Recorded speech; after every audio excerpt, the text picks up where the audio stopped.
নমস্কার আমার প্রিয়জনেরা, কেমন আছেন? নতুন একটা ব্লগে আপনাদের আবার স্বাগতম। মা চলে আসছে রান্নাঘরে। আজকে রান্নাঘরে এখন বাজে 9টার দিকে, প্রায় ভাজা হয়ে গেছে, বটবটি আলু ভাজা কমপ্লিট। আর আজকে নিয়ে এসেছি মোড়ে, আমাদের মোড় রাজুয়া মোড় থেকে মাছ নিয়ে আসছি। মিষ্টু মাছ ধুচ্ছে, বেশি আনেনি, হাফ কিলোর মতো নিয়ে আসছি রুই মাছ। এখন মাছ ভাজবো, আর এটা ভাজা কমপ্লিট, এটা এখন রাখে দিই। মাছ মাখানো চালু হয়ে গেল। মাছ নিয়ে আসছি, রুই মাছ, অনেকদিন পর আবার রুই মাছ নিয়ে আসলাম। আর মাকে এখন হাঁটতে বলেছি, যে হাঁটে একটু হেঁটে বেড়াও, নাহলে রগগুলো ছাড়বে না, পায়ের রগগুলো, নাহলে আবার মুশকিল হয়ে যাবে। তাই মা এখন পায়চারি করছে। হাঁটে হাঁটে আবার ওখানে বসবেন। হ্যাঁ, আরও হাঁটো, আরও এখন হয়নি, আরও হাঁটো। আর এদিকে তরকারির জন্য কেটে নিয়েছে আলু আর ফুলকপি দিয়ে মাছের তরকারি। যাচ্ছি, জাল দিতে হবে আমাকে। আমাদের মাছ ভাজা শুরু হয়ে গেল। ভাজতেছি আমি, আর ছাড়তেছে ও। আমাকে শেখাচ্ছে মাছ ভাজা কীভাবে মাছ এরকম করে উল্টাতে হয়। আমি একটা দেখা দিলাম, আবার একটা দেখা দিচ্ছি যে ঠিক হচ্ছে কি না। না হাসিস না, শিখতেছি। একটা দেখাই দিই উল্টে, এই তো উল্টে দিলাম। আগে উল্টাতে পারতাম না, এখন উল্টাতে পারতেছি। যাই হোক, শিখতেছি ওর জন্য ধীরে ধীরে। একটু দেখে একটু হাস। হ্যাঁ, মা বসে আছে এখানে, মা দূরেতে যায়নি। মা আমাদের কীর্তিকলাপগুলো দেখতেছি, কী করতেছি আমরা। আমাদের এমন ডাউনফল চলতেছে, কি বলবো। মাছ ভাজতে ভাজতে হাসতেছে দুজন, মাও হাসতেছে। তো ব্যাপারটা হচ্ছে, একটু বলি আমি। যাই হোক, ইঁদুর মাটি ফেলাচ্ছে মাথার উপরে, শুয়ে আছি আর ঘুম ধরতেছে না। বলছে এমনিতে তো ডাউনফল, আরো ফেলাচ্ছে মাথাতে পড়ুক মাটিগুলা। ওই জন্য আমার হাসি আর থাকবে না রাত্রিবেলা। কি আর বলবো। যাই হোক, মাটির বাড়ি একটু সমস্যা হয়, ইঁদুর একটু বাড়ি গেছে, আর ইঁদুর মারতে ইচ্ছা করে না। যাই হোক, আমার বিশেষ করে আমার মাছ ভাবতে ভাবতে জীবনের কথাগুলো ভাবছি, কি অবস্থা। মানে যেদিকে যাচ্ছি সেদিকে নদী নালা সব শুকায় যাচ্ছে। কি বলবো, মানে আজকে এটা নষ্ট, আজকে এটা নাই, আজকে এখানে জল আটকে গেল। মানে বাড়ির প্রবলেমের উপর প্রবলেম, মানে টিন খুলে যাচ্ছে, কিন্তু তবুও মজা নিচ্ছি, তাও ভালো লাগছে। যাই হোক, ধীরে ধীরে সব ঠিক করবো, কিন্তু মজা নিচ্ছি, মজা নেওয়া ছাড়তেছি না, আনন্দতেই আছি। কিচ্ছু নাই জীবনে, আনন্দ ছাড়া কিচ্ছু নাই। ওই ইঁদুরে মাটি ফেলাচ্ছে মাথার উপর, ভালো লাগছে, খেলা সুন্দর লাগছে। মাথা আমার মাসাজ করে দিচ্ছি, এরকম একটা পজিটিভ ভাবে নিচ্ছি, সব কিছু পজিটিভ মিলেই জীবন সুন্দর, কিচ্ছু নয়। আমাদের মাছ ভাজা প্রায় শেষের দিকে, এই তো হয়ে আসছে, এটাও হয়ে যাবে। আর ও গেছে বাকি কাজগুলো করতে, কি বলে। আর মা বসেই আছে, কখন ভাত হবে। মা সকালে অবশ্য মা সকালে কি খাইছেন? কি মুড়ি খাইছেন? কে দিচ্ছে? বৌমা। বৌমা দিচ্ছে মাকে মুড়ি। আর আমি সকালবেলা একটু বাজারে গিয়েছিলাম, মাকে মুড়ি খেতে দিয়েছে। এসে দেখি খাওয়া দাওয়া হয়ে গেছে মনে হয়, আমি জানি না কি খাতে দিয়েছে বৌমা। মাছ ভাজা শেষ, এখন কাজে লাগে গেছে। এটা প্রত্যেক দিন করে, না হলে তরকারি হয় না। ব্যক্তিগত ডিউটি, না হলে তরকারি হবে না। এটা আমার করতেই হবে। আমি রান্না করবো, তুই মশলা বাটবি, কি হেল্প। এই দেখো, ডাউনফলেও আনন্দ। আর একটা ডাউনফল দেখো, দেখবা খুবই ভালো লাগে, উপভোগ করছি, কিছু নয়। আবার চোখা ভাঙে গেছে। চোখা তো আমরা ফেলতে পারি না বা বানাতে পারি না।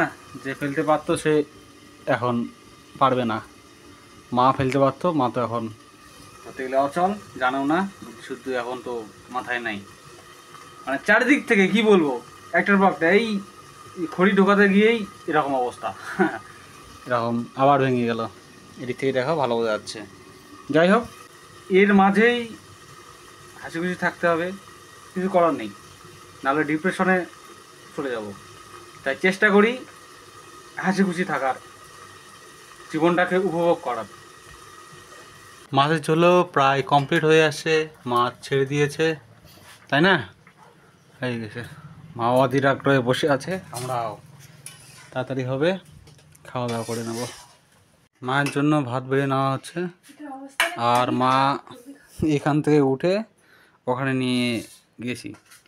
এখন শুরু হবে আমাদের খাওয়া দাওয়া পর্ব। আমাদেরগুলো বেড়ে নিচ্ছে, একসঙ্গে খাবো আজকে। মা মাছ বাছতে পারে না, তাই মিষ্টু পেটিটা দিয়েছে। আর মিষ্টু তো মাছ বাছতে পারে না, মানে পেটিটা। মায়ের মাছটা একটু বেশি দিই। এই বড় বড় কাঁটাগুলো মা বাছা পারবেন না? পারবেন? বেশি কাটা নাই, তাহলে বাছেন। হ্যাঁ, দেখে শুনে খাবেন কিন্তু, আর চাবে চাবে খাবেন। এটা পাশে দিলাম, আর একটু হয়ে গেছে। তবে দেখে শুনে খান। হ্যাঁ, কাঁটাগুলো আবার দেখেন, দেখে শুনে খান। বড় বড় কাঁটা আছে, ছোট কাঁটা নাই এটা। ঠিক আছে, খাও। আমরাও বেড়ে নিয়েছি,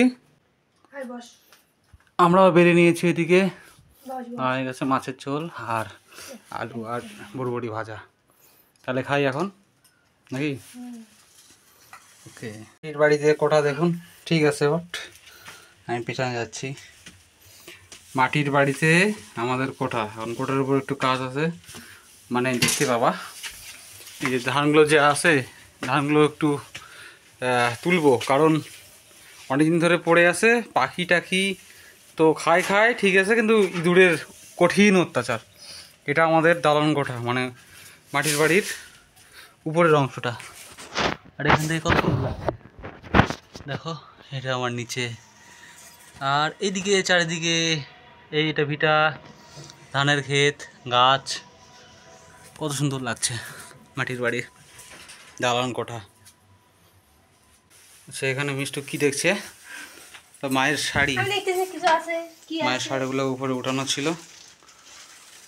আর এদিকে রেলিং, এটা একটা জানালা। আর এখানে মিষ্টু দেখছে শাড়ি। আর আমাদের ঠাকুরের এটা চামর। এই একটা জানালা, এই জানালাটা খোলা যায় টোটাল। আর এখান থেকে দেখো কত সুন্দর লাগছে রাস্তাটা, আমাদের বাড়ির পাশের রাস্তাটা। এদিকে গাছ, এদিকে রাস্তা, কত সুন্দর। আর এটা বাঁশের রেলিং দেওয়া, খুব সুন্দর লাগছে। কাজ তাহলে শুরু করি। এই যে পচা আলুগুলো, এগুলো এখন বালতি ভর্তি করব। আর এই ধানগুলো আমি এখন গুছাবো, গুছে বস্তার মধ্যে রাখবো, কারণ এরকম করে ফেলে রাখা যাবে না। ও অবস্থা খারাপ হয়ে গেছে, কারণ এই দেখো, এই দেখো ইঁদুরের গর্ত, এই দেখো ইঁদুরের গর্ত।